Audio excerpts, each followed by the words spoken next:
ভবানীপুরে তৃণমূল প্রার্থী মমতা বন্দ্যোপাধ্যায়, মানে ভবানীপুর এবার হাই ভোল্টেজ লড়াই। শুভেন্দু অধিকারী বনাম মমতা বন্দ্যোপাধ্যায়, প্রতিপক্ষ বিরোধী দলনেতা। আর সেটা নিয়ে জিজ্ঞাসা করতেই মুখ্যমন্ত্রী বলেন, এরকম ব্যক্তিগত প্রশ্ন করবেন না। ভবানীপুর মমতা বন্দ্যোপাধ্যায়, ওনাকে জেতানোর মতো ভোটার ভবানীপুরে নেই। এসআইআরে UEM Jaipur is a perfect target for prospective students aspiring for good jobs, good education with future-ready skills.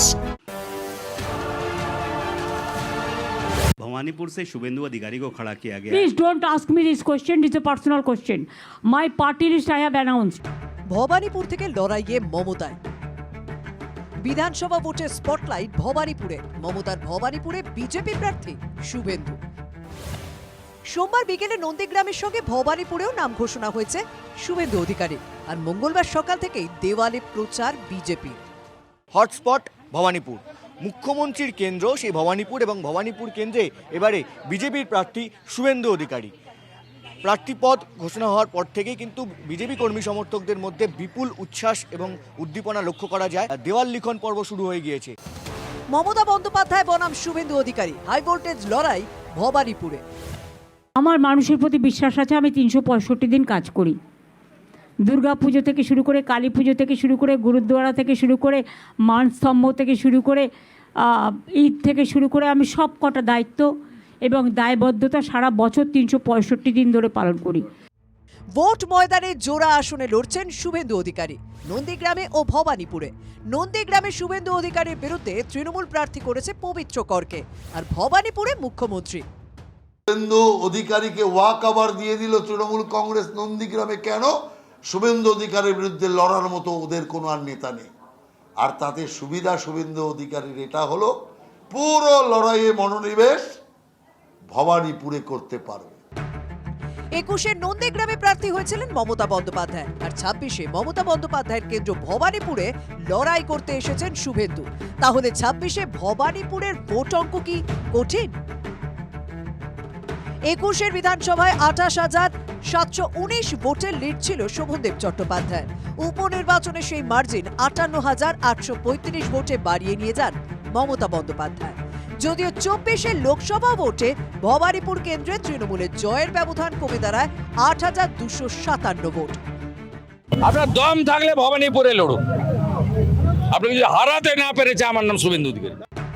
Rose rose challenge ছুটছেন Suvendu, সেই চ্যালেঞ্জ গ্রহণ করেই ভবানীপুরে প্রার্থী মমতা।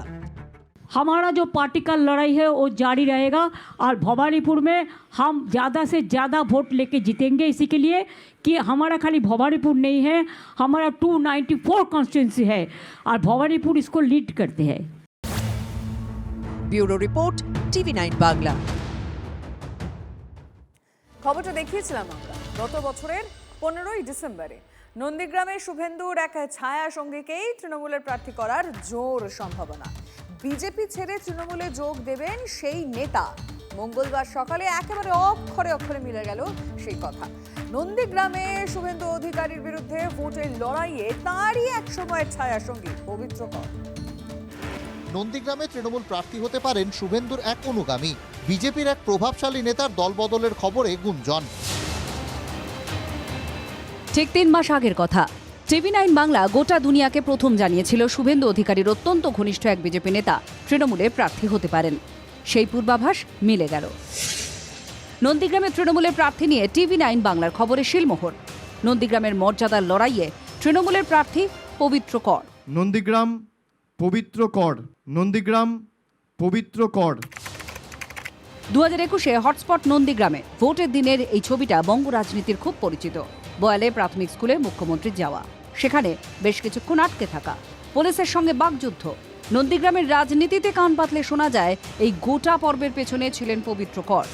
সেদিনের বিজেপি নেতা পবিত্র কর শুভেন্দু অধিকারীর সৈনিক।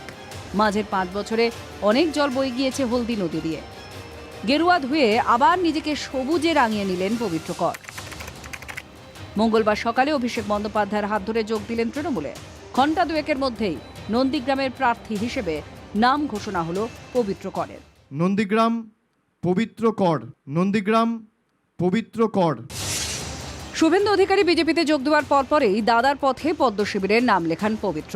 একসময় বয়াল 2 নম্বর গ্রাম পঞ্চায়েতের তৃণমূলের প্রধান ছিলেন। পবিত্র স্ত্রী এই মুহূর্তে ওই পঞ্চায়েতের বিজেপির প্রধান। বর্তমান বয়াল 2-এর বিজেপির পঞ্চায়েত সদস্য পবিত্র। একসময় নন্দীগ্রামে তৃণমূল কর্মী খুনের ঘটনায় জেলও খাটেন পবিত্র। রাজনীতির রং বদলের খেলায় সেই পবিত্রই এখন জোড়া ফুলে এবং চ্যালেঞ্জ জানালেন বিরোধী দলনেতাকে। বিপক্ষে কে আছে জানি না, আর জানার প্রয়োজন নেই, কিন্তু আমি আমার কাজ করব। আমার ভালোবাসা, আমার মানুষজন আমাকে যেভাবে স্বতঃস্ফূর্তভাবে ভালোবাসে তাদেরকে নিয়ে উনি সর্বভারতীয় রাজনীতি করে, রাজ্য রাজনীতি করে, আমি কিন্তু নন্দীগ্রামের রাজনীতি করি। মঙ্গলবার থেকেই নেমে পড়েছেন প্রচারে। বয়াল পঞ্চায়েতের প্রধানের পদ সামলেছেন। লোকবল নেহাত মন্দ নয়, নন্দীগ্রামের তৃণমূল সমর্থকরাও উচ্ছ্বসিত। কিন্তু এর মধ্যে শেখ সুফিয়ানের মুখে একই কথা। পবিত্রকর এলে তৃণমূল কংগ্রেসের ভোটে জিতবো, আর না হলে জিতবো না, এটা কিন্তু ঠিক না। আমরা অটোমেটিকলি শুভেন্দু অধিকারীকে পরাজয় করার জন্য প্রস্তুত। মিনিমাম 30,000 ভোটে শুভেন্দু অধিকারী জিতবে। তবে বাড়তি পাওনা পবিত্রকর, তার নিজস্ব কর্মী সমর্থক আছে, ওয়েলকাম। অনেকেই বলেন নন্দীগ্রামে কে যে কার হয়ে খেলবে সেটা বোঝা খুব মুশকিল। এবারও কি সেই ধারা বজায় থাকবে? বিজেপি শিবির বলছে শুভেন্দু অধিকারী আরও ব্যবধান বাড়িয়ে জিতবে। একই কথা নন্দীগ্রামের বিজেপি কর্মীদের মুখেও। যেই প্রার্থী আসুক, মমতা ব্যানার্জির থেকে বড় কোনো তাদের দলে আমার মনে হয় প্রার্থী নেই, তো সেই জায়গা থেকে শুভেন্দুবাবু বিপুল মার্জিনে জিতবে। নন্দীগ্রামবাসী তৃণমূলকে বিসর্জন দেবে। আমরা টার্গেট 20,000 ভোট, বিজেপি লিড হবে। শুভেন্দু অধিকারী নন্দীগ্রামে গতবারে যে মার্জিন ছিল তার 10 গুণ এরও বেশি ভোটে জিতল। নন্দীগ্রামের শেষ 3টি ভোটে তৃণমূলের থেকে কিছুটা হলেও এগিয়ে বিজেপি। লোকসভা ভোটে বিজেপি এগিয়ে 8,000-এর বেশি ভোটে। 17টি পঞ্চায়েতের মধ্যে 11টি বিজেপির দখলে, 2টি পঞ্চায়েত সমিতি বিজেপির। জেলা পরিষদে এগিয়ে তৃণমূল। 5টি আসনের মধ্যে 3টি আসন তৃণমূলের। তৃণমূলের কাছে কামব্যাকের লড়াই, বিজেপির কাছে গড় রক্ষার লড়াই। শুভেন্দু অধিকারী বরাবরই বিদ্রুপের সঙ্গে বলেন, নন্দীগ্রামে প্রার্থী দেওয়ার মতো স্টক নেই তৃণমূলের। সেই স্টক বাড়াতে বিরোধী দলনেতার ঘরেই শেষে হাত বাড়ালো শাসক দল। কনিষ্ক মাইতির রিপোর্ট, TV9 বাংলা। দলনেত্রী বলছেন 226 আসন নিয়ে চতুর্থবার ক্ষমতায় ফিরবে, আর সেই লক্ষ্যে এক তৃতীয়াংশ বিধায়ক টিকিটই পেলেন না। তৃণমূলের প্রার্থী তালিকায় চোখে পড়ার মতো বিষয় হলো তৃণমূলের সাংসদ বিধায়কদের পরিবারেরও টিকিট প্রাপ্তি। সব নির্বাচনে কিছু কিছু নতুন নিয়ে আসতে হয়, কিছু কিছু পুরাতনকে অন্য কাজে লাগাতে হয়। 26-এর কুরুক্ষেত্রে তৃণমূলের প্রার্থী তালিকায় নানা চমক। বর্তমান 74 জন বিধায়ককেই প্রার্থীই করল না তৃণমূল। আসন বদল হয়েছে 15 জন তৃণমূল বিধায়কের। 50 বছরের কম এমন প্রার্থী 45%, তবে জোড়া ফুলের ষাটোর্ধ্ব প্রার্থী 26%। অনেক জায়গায় ব্লক চেঞ্জ হয়েছে। যে সভাপতি ছিলেন আগে তিনি ভাবছেন আমি কি হারিয়ে গেলাম? না, মনে রাখবেন 1 ম্যান 1 পোস্ট করা হয়েছে। দলে এক ব্যক্তি এক পদের কথা বারবার বলেছেন তৃণমূলের শীর্ষ নেতৃত্ব, কিন্তু প্রার্থী তালিকায় কোনো কাউন্সিলর বিধায়ক হওয়ার লড়াইয়ে নেমেছেন। কেউ জেলা পরিষদ থেকে বিধানসভায়, কোথাও আবার একই পরিবারে একাধিক টিকিট এবং জাঁকিয়ে পরিবারতন্ত্র। মন্ত্রী মলয় ঘটক ফের প্রার্থী হয়েছেন। তার ভাই অভিজিৎ ঘটক লড়বেন কুলটি থেকে। মহেশতলার বিধায়ক দুলাল দাস এবার টিকিট না পেলেও তার ছেলে শুভাশিস দাস ওই আসনে প্রার্থী হয়েছেন। শ্রীরামপুরের তৃণমূল সাংসদ কল্যাণ বন্দ্যোপাধ্যায়ের ছেলে শীর্ষণ্য লড়বেন উত্তরপাড়া থেকে। চ্যালেঞ্জকে অ্যাকসেপ্ট করা এবং সেই চ্যালেঞ্জকে ওভারকাম করাই আমার কাজ। তাই আমি আশা করব আমি এই চ্যালেঞ্জকে অ্যাকসেপ্ট করলাম এবং আগামী দিনে এই চ্যালেঞ্জকে ওভারকামও করব। 2021-এ আমি কাঞ্চনদার সঙ্গে ঘুরে আমি উত্তরপাড়ায় ক্যাম্পেনিং করেছিলাম এবং বিভিন্ন মানুষের কাছে ভোট চেয়েছিলাম। তার আগে 2016তেও চেয়েছি, 2011তেও চেয়েছি, এবং আমি নিজেকে ধন্য মনে করছি যে এবার আমি নিজের জন্য উত্তরপাড়া মানুষের কাছে গিয়ে ভোট চাইতে পারবো। পানিহাটির 5 বারের বিধায়ক নির্মল ঘোষের আসনে তার ছেলে তীর্থঙ্কর এবার প্রার্থী। সাধন পাণ্ডের মৃত্যুর পর উপনির্বাচনে জেতেন তার স্ত্রী সুপ্তি। 26-এর ভোটে সুপ্তির জায়গায় প্রার্থী হয়েছেন তার মেয়ে শ্রেয়া। স্বর্ণকমল সাহার এন্টালিতে তৃণমূলের বাজি তাঁরই ছেলে সন্দীপন। মানুষ এইবারও তৃণমূল কংগ্রেসের মনোনীত প্রার্থী মানে আমাকে আরো বেশি ব্যবধানে জেতাবে, যাতে এন্টালি বিধানসভা কেন্দ্রের মানুষ আরো ভালোভাবে থাকতে পারে, সেই চেষ্টা আমি করে যাব।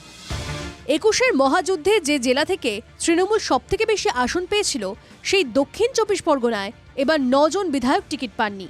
উত্তর 24 পরগনার 12 জন তৃণমূল বিধায়কও এবার আর লড়ার সুযোগ পেলেন না। মুর্শিদাবাদে সংখ্যাটা 6। স্বাধীনতার আগে জন্ম এমন দুজন এবারও লড়ছেন ঘাসফুলের হয়ে। তাদের একজন জোড়াফুলের প্রতীকে প্রথম বিধায়ক শোভনদেব চট্টোপাধ্যায়, দ্বিতীয়জন রতুয়ার সমর মুখোপাধ্যায়। TV9 বাংলা।